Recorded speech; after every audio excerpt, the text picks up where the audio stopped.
నా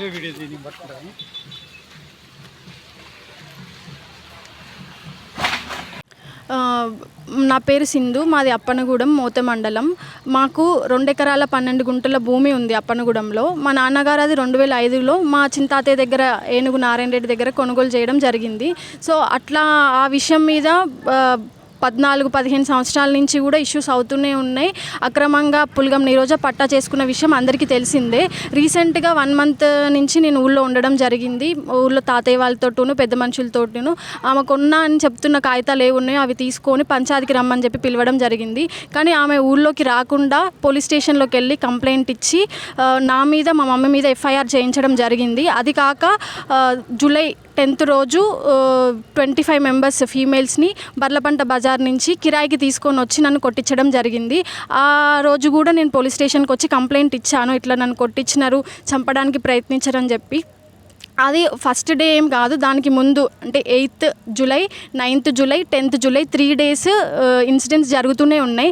8th రోజు ఆమె ఒక 30 మెంబర్స్ని తీసుకొని వచ్చింది. అందులో ఒక 10 మెంబర్స్ ఫీమేల్స్ ఉన్నారు, 20 మెంబర్స్ మెయిల్స్ ఉన్నారు. ఆ రోజు కూడా నేను పోలీస్ స్టేషన్కి వచ్చి కంప్లైంట్ ఇచ్చినాను. కానీ ఎస్ఐ యాదవేంద్ర రెడ్డి ఆ రోజు నా కంప్లైంట్ని తీసుకోకపోగా మీకు సంబంధం లేదు, మీది కాదు అది, మీరు వెళ్ళొద్దు అని చెప్పి మమ్మల్ని బెదిరించడం జరిగింది. 9వ తారీఖు కూడా పుల్గం నీరోజాను ఇంకొక 4 ఆడవాళ్ళు వచ్చి కొట్టడం జరిగింది. ఆ రోజు అయిపోయిన తర్వాత మళ్ళీ తెల్లారి 10వ రోజు చాలామందిని తీసుకొని వచ్చి గుమ్ముగూడి నన్ను చుట్టూ చేసి ఒకదాన్ని కింద పడేసి తొక్కి గుద్ది జుట్టు బట్టి లాగి పీక పట్టుకొని బెదిరించి మీకు ఎక్కడుంది పొలము, మీ అంతు చూస్తాము, మిమ్మల్ని చంపేస్తాము, మీరు ఎక్కడున్నారో మాకు తెలుసు, అది ఇది అని చెప్పి బెదిరించి కొట్టడం జరిగింది.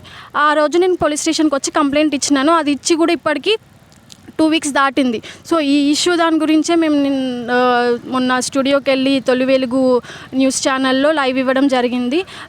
రఘు గారు ఎస్ఐ సార్కి కాల్ చేసి ఇట్లా అని చెప్పడం జరిగింది. ఎస్ఐ సార్, నేను కొత్తగా వచ్చినాను, నేను ఇంకా చూడలేదు ఇష్యూ ఏంటో, చూసి నేను మీకు అప్డేట్ చేస్తాను ఏంటి అనేది అని అంటే, రఘు సార్ ఉండి వాళ్ళని పంపిస్తాను, కొంచెం న్యాయం చేయండి అని చెప్పి మాట్లాడడం జరిగింది. అదే దాని గురించి ఈరోజు మేము ఎస్ఐ సార్ని కలవడం జరిగింది.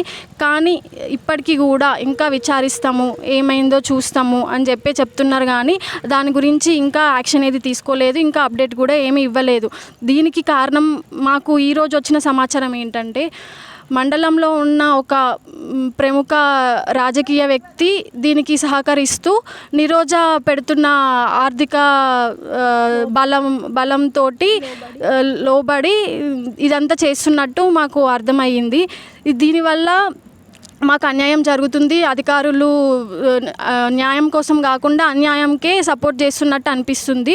సో మాకు ఇన్ని రోజుల ఇష్యూస్ తోటి, ఈ గొడవలతోటి కూడా మాకు చాలామంది బెదిరిస్తూ చంపేస్తామని మాట్లాడుతూ ఫోన్లు చేసి చెప్తూ మీకు సంబంధం లేదు, మీరు వెళ్ళకండి, చేయకండి, మాట్లాడకండి, అది మీది కాదు అని చెప్పి బెదిరించుకుంటూ మాట్లాడి మాకు కూడా ప్రాణహాని ఉందని అనిపిస్తుంది. ఈ విషయం పైన ఇప్పటికైనా అధికారులు తొందరగా స్పందించి ఏదైతే అన్యాయం జరిగిందో వాళ్ళపై తక్షణమే చర్య తీసుకొని మాకు న్యాయం చేయగలరని కోరుతున్నాము.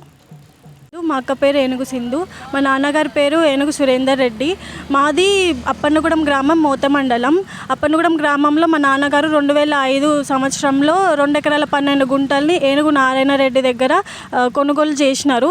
మా నాన్నగారు 2011లో హార్ట్ అటాక్తో మరణించినారు. 2013లో మా మేనత్త అయినటువంటి పులగం నీరోజ ఆ భూమి తానే కొనుగోలు చేసినట్టు 2013లో పట్టా జారీ చేసినారు. అప్పుడు ఉన్న విఆర్ఓ రామరెడ్డి గారితో లంచం ఇచ్చి చేసినారు అని చెప్పి అది జేసీ గారి కోర్టులో కూడా నిరూపణ అయింది.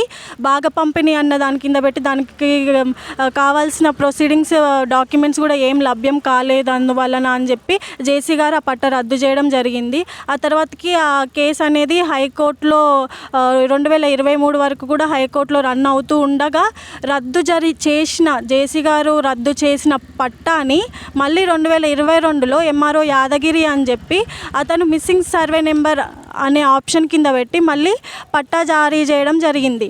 మేము 2022 సంవత్సరంలో రెండోసారి పట్టా అక్రమంగా జారీ చేసిన తర్వాత మేము కలెక్టర్ని, ఎంఆర్ఓని మేము సంప్రదించిన తర్వాతకి పులగం నీరోజ తన ఆర్థిక బలంతో, రాజకీయ బలంతో, ఇంకా పలువురు వ్యక్తులు ఉన్నారు, వాళ్ళు సొసైటీలో మంచి రాజకీయ హోదాల్లో ఉన్న వాళ్ళు న్యాయానికి సపోర్ట్ చేయకపోగా అన్యాయానికి ఆమె చూపిస్తున్న ఆర్థిక దాంతో లోబడి మాకు అన్యాయం చేస్తూ ఒక్కటిసారి కాదు 2 సార్లు కూడా అక్రమంగా పట్టా జరిగినాక కూడా ఆమె చేస్తున్న వాటికి అన్నీ చెల్లుబాట్లు జరుగుతున్నాయి. ఎందువల్ల అంటే ప్రజలు కానీ, రాజకీయాల్లో ఉన్న వ్యక్తులు కానీ, అధికారులు కానీ, రెవెన్యూ అధికారులు కానీ, డిపార్ట్మెంట్లో వాళ్ళు కానీ వాళ్ళు ఆమె చెప్తున్న దానికి లోబడి ఉండడం వల్లనే ఆడపిల్లమైన మేము ఇప్పటికీ రోడ్డు మీద నించొని న్యాయం కోసం పోరాడుతున్నాము.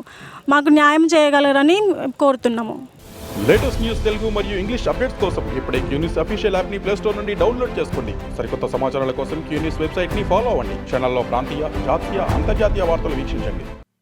లైక్ చేయండి.